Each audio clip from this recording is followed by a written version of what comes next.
بسم اللہ الرحمن الرحیم۔ السلام علیکم۔ امید ہے کہ آپ سب دوست خیریت سے ہوں گے۔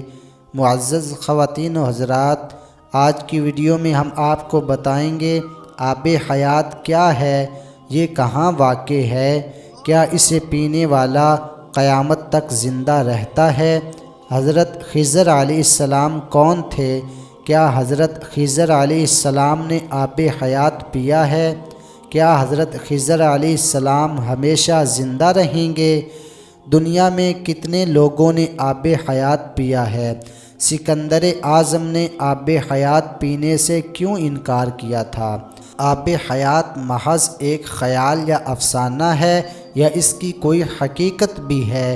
آج کی ویڈیو میں ہم آپ کو یہی سب بتائیں گے۔ محترم ناظرین، اس کی حقیقت کے باوجود ہر ذی روح کو موت کا ذائقہ چکھنا ہے۔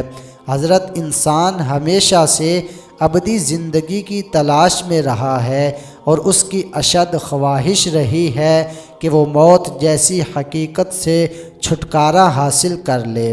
ہمیشہ جوان اور حیات رہنے کی تمنا میں انسان ایسے کسی چشمے کی کھوج میں رہا ہے کہ جس کا پانی پی کر حیات ابدی حاصل ہو سکے۔ بے شمار قصے، کہانیوں اور داستانوں میں اس چشمہ آب حیات کا ذکر ملتا ہے۔ محترم ناظرین، آب حیات فارسی زبان کا لفظ ہے جس کا معنی ہے آب بقا، آب دوام یا آب امر بھی ہے۔ آب حیات کے متعلق یہ خاصیت بیان کی جاتی ہے کہ جو اسے پیے گا یا اس میں غسل کرے گا اسے حیات دائمی یا بقا دوام حاصل ہو جائے گا۔ آب حیات کا تصور بہت قدیم ہے۔ اسلام سے پہلے بھی فارسی ادب کی مختلف داستانوں میں آب حیات کا تذکرہ ملتا ہے۔ محترم ناظرین، اس دور کی داستانوں میں 3 اشخاص کا ذکر کیا گیا ہے جو آب حیات یا نہر حیات تک پہنچے۔ ان میں حضرت خضر علیہ السلام، حضرت الیاس علیہ السلام اور حضرت ذوالقرنین علیہ السلام شامل ہیں۔ محترم ناظرین، داستانوں کے بیان کے مطابق آب حیات حضرت خضر علیہ السلام اور حضرت الیاس علیہ السلام کو نصیب ہوا اور یوں وہ حیات دائمی کے حامل ہو گئے۔ یہ ایک ایسا مسئلہ ہے جس کے بارے میں یہ طے کرنا بہت مشکل ہے کہ آیا آب حیات کا کوئی وجود تھا، ہے یا نہیں، اور حضرت خضر علیہ السلام سے اس کا کیا تعلق ہے۔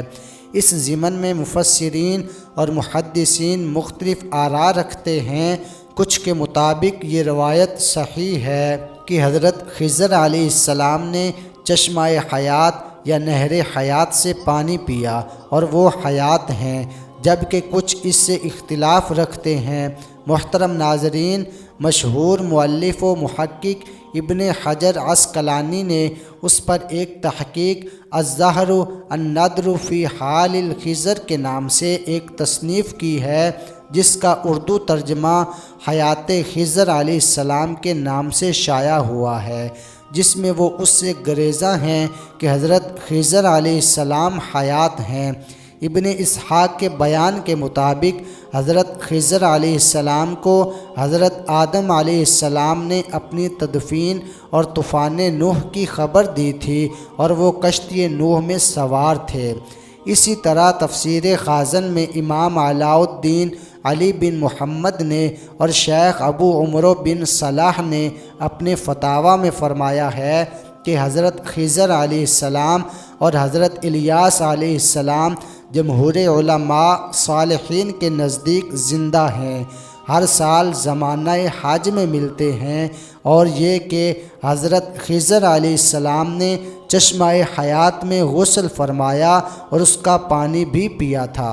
محترم ناظرین، اس بحث کو منطقی انجام تک پہنچانے کے لیے قرآن مجید کی سورہ کہف سے رہنمائی حاصل کرنے کی کوشش کرتے ہیں۔ سورہ کہف کی آیت 61 تا 66 میں ارشاد ہوا ہے، موسیٰ علیہ السلام کو حکم ہوا کہ ہمارا ایک بندہ ہے جو تجھ سے بھی زیادہ عالم ہے۔ موسیٰ علیہ السلام نے عرض کی، اے پروردگار، میں اس تک کیسے پہنچوں؟ حکم ہوا جہاں دو دریا ملتے ہیں وہاں، ساتھ ہی یہ بھی حکم ہوا کہ اپنے ساتھ ایک مچھلی نمک آلودہ لے لیں، جہاں وہ مچھلی گم ہو جائے وہیں ہمارا وہ بندہ ملے گا۔ چنانچہ جب موسیٰ علیہ السلام وہاں پہنچے جہاں دو دریا ملتے ہیں، نہر حیات کے نزدیک پہنچے تو ایک چٹان کے قریب کچھ دیر آرام کرنے کی غرض سے لیٹ گئے۔ مچھلی آپ کے ساتھی یوشع بن نون کی زنبیل میں تھی۔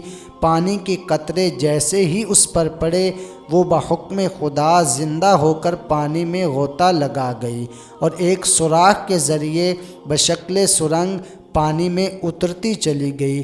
جب موسیٰ علیہ السلام وہاں سے روانہ ہو کر کچھ دور گئے تو یوشع سے پوچھا کہ مجھے بھوک لگی ہے، وہ مچھلی لے آؤ۔ یوشع نے کہا وہ مچھلی تو جہاں ہم نے آرام کیا تھا وہیں عجب انداز سے جست لگا کر پانی میں غائب ہو گئی، اور آپ کو بتانا مجھے شیطان نے بلا دیا۔ موسیٰ علیہ السلام نے کہا بس واپس چلو، اسی جگہ کی ہمیں تلاش تھی۔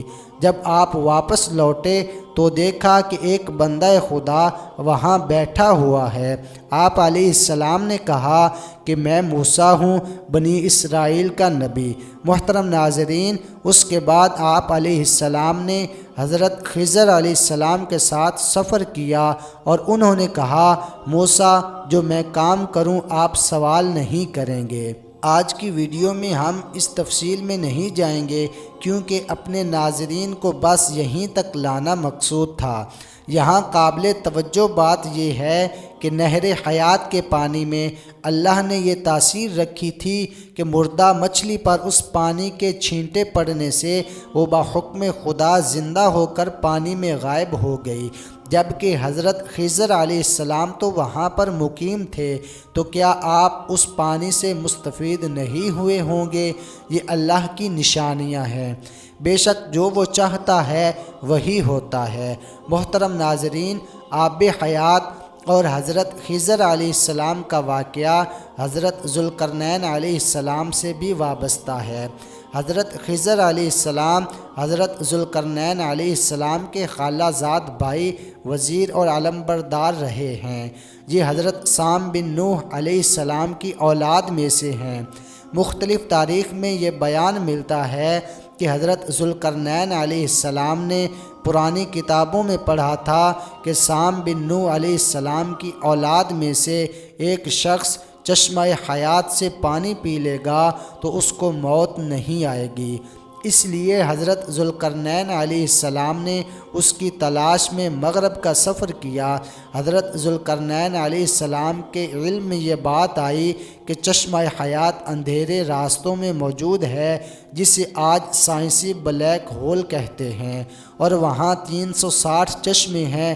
لہٰذا ذوالقرنین علیہ السلام نے اپنے لشکر سے 360 افراد منتخب کیے اور ہر ایک کو ایک مچھلی دے کر حضرت خضر علیہ السلام کی سربراہی میں روانہ کیا۔ تمام لوگوں کو یہ ہدایت دی گئی کہ ہر فرد اپنی مچھلی کے ساتھ چشمے میں اتر جائے اور واپس آ کر اپنی اپنی مچھلی ظاہر کرے۔ کافی دشواری اور محنت کے بعد یہ افراد ان چشموں تک پہنچنے میں کامیاب ہو گئے۔ جب واپس آئے تو حضرت ذوالقرنین علیہ السلام نے سب کو اپنی اپنی مچھلی جمع کروانے کے لیے کہا۔ سب نے اپنی اپنی مچھلی ان کے سامنے پیش کر دی سوائے خضر علیہ السلام کے۔ ذوالقرنین علیہ السلام نے دریافت کیا تو انہوں نے بتایا کہ جب میں چشمے میں اترا تو مچھلی میرے ہاتھ سے نکل گئی۔ میں غوطہ لگا کر اسے پکڑنے کی کوشش کی مگر ناکام رہا۔ حضرت ذوالقرنین علیہ السلام نے کہا کہ وہ پانی آپ کے مقدر میں تھا۔ تفسیر ساوی کے مطابق ذوالقرنین علیہ السلام حضرت ابراہیم علیہ السلام کے دست حق پرست پر اسلام قبول کر کے مدتوں ان کی صحبت میں رہے، اور حضرت ابراہیم علیہ السلام نے ان کو کچھ وصیتیں بھی فرمائی تھیں۔ محترم ناظرین، تفسیر ابن کثیر میں یہ روایت ملتی ہے کہ ذوالقرنین علیہ السلام حضرت ابراہیم علیہ السلام کے دور میں تھے اور انہوں نے ابراہیم علیہ السلام کے ہمراہ خانہ کعبہ کا طواف بھی کیا۔ اس سے ظاہر ہوتا ہے کہ خضر علیہ السلام بھی ابراہیم علیہ السلام کے دور کے ہیں، جبکہ ایک محتاط اندازے کے مطابق حضرت ابراہیم علیہ السلام اور حضرت موسیٰ علیہ السلام کے درمیان 600 سال سے زیادہ فاصلہ ہے۔ ان تمام حوالہ جات سے یہ نتیجہ سامنے آتا ہے کہ حضرت خضر علیہ السلام کو یا تو عمر طولانی دی گئی تھی یا پھر وہ اللہ کے حکم سے حیات ہیں، واللہ اعلم۔ محترم ناظرین، اس ضمن میں کچھ علماء، مفسرین، مورخین کی مزید آراء پیش خدمت ہیں۔ امام بدر الدین عینی نے ان کے متعلق کچھ لکھا ہے کہ حضرت خضر علیہ السلام نبی زندہ تھے اور زندہ ہیں۔ مصنف بدر الدین العینی کتاب العلم باب ما ذکر فی ذہاب موسیٰ میں لکھتے ہیں کہ خدمت بحر یعنی سمندر میں لوگوں کی رہنمائی کرنا حضرت خضر علیہ السلام کے سپرد ہے۔ اسی طرح تفسیر خازن میں ہے کہ اکثر علماء و مشائخ اس بات پر اتفاق کرتے ہیں کہ حضرت خضر علیہ السلام زندہ ہیں۔ شیخ ابو عمر بن صلاح نے اپنے فتاویٰ میں فرمایا کہ حضرت خضر علیہ السلام جمہور علماء و صالحین کے نزدیک حیات ہیں۔ یہ بھی کہا گیا ہے کہ حضرت خضر اور حضرت الیاس علیہ السلام دونوں زندہ ہیں اور ہر سال زمانہ حج میں ملتے ہیں۔ یہ بھی اسی سے منقول ہے کہ حضرت خضر علیہ السلام نے چشمہ حیات میں غسل فرمایا اور اس کا پانی بھی پیا۔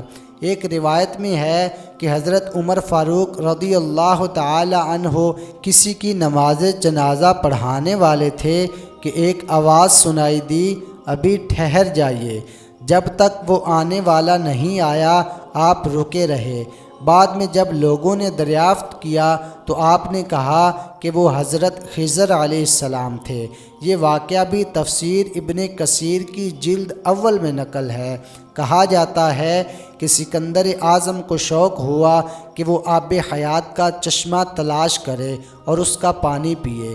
وہ اسے تلاش کرتا کرتا اس تک پہنچ گیا تو اس نے چشمے کے کنارے پر ایک پرندہ پایا جس کے بال اور پر جھڑ چکے تھے، کھال لٹکی ہوئی تھی، چونچ گھس چکی تھی، لنگڑا لنگڑا کر چل رہا تھا۔ سکندر نے پوچھا، اے طائر لاہوتی، تو آب حیات کے چشمے کا پانی پی کر ٹھیک کیوں نہیں ہو جاتا؟ کیوں اتنی تکلیف میں پڑا ہوا ہے؟ طائر لاہوتی نے جواب دیا کہ اس چشمے کا پانی پی کر تو اس حال کو پہنچا ہوں۔ اب علم ہوا کہ آب حیات ابدی زندگی تو دیتا ہے مگر جوانی نہیں۔ اب بڑھاپے نے میرا یہ حال کر دیا ہے کہ چلنے پھرنے سے لاچار ہوں، مگر موت نہیں آتی کہ کچھ راحت پاؤں۔ سکندر نے پانی پینے سے انکار کر دیا اور واپس پلٹ آیا اور 32 سال کی بھری جوانی میں داعی اجل کو لبیک کہا۔ محترم ناظرین، آب حیات کے موضوع پر کچھ فلمیں بھی بنائی جا چکی ہیں اور کئی ناولز بھی لکھے جا چکے ہیں۔ انسان نے ساری دنیا کھنگال ڈالی ہے، بے شمار خفیہ گرد سرد اور مختلف نمکیات سے بھرپور چشمے بھی مل گئے ہیں مگر جوانی کا چشمہ اور آب حیات نہیں مل سکا۔ علم تحقیق کے مطابق بڑھاپے یا عمر میں اضافے کا سلسلہ پیدائش کے دن سے شروع ہو جاتا ہے۔ بچے کا بڑا ہو کر بالغ ہونا، پھر بڑھاپے میں قدم رکھنا، جس کے بعد اضافہ عمر کے سبب انسان کی کارکردگی گھٹنے لگتی ہے جو بالآخر موت پر ختم ہو جاتی ہے۔ محترم ناظرین، آج پوری دنیا کے سائنسدان اور ڈاکٹرز موت کے خطرات کو کم کرنے کی دوڑ میں لگے ہیں۔ سب کی کوششیں ہیں کہ کسی طرح انسان کی عمر بڑھا کر موت جیسی حقیقت سے دور کیا جا سکے، مگر بحیثیت مسلمان ہمارا عقیدہ ہے اور قرآن مجید کہتا ہے کل نفس ذائقۃ الموت، ہر ذی روح نے موت کا ذائقہ چکھنا ہے۔ اصل چیز زندگی کی امنگ اور طبیعت کی جولانی ہے جس کے بغیر لمبی زندگی ایک عذاب بن جاتی ہے۔ ہماری تو یہی کوشش ہونی چاہیے کہ دنیا میں ایسے اعمال سر انجام دیے جائیں کہ کہ پھر اللہ تعالیٰ کے وعدے کے مطابق ایک پرلطف حیات دائمی ہمارا مقدر بن جائے۔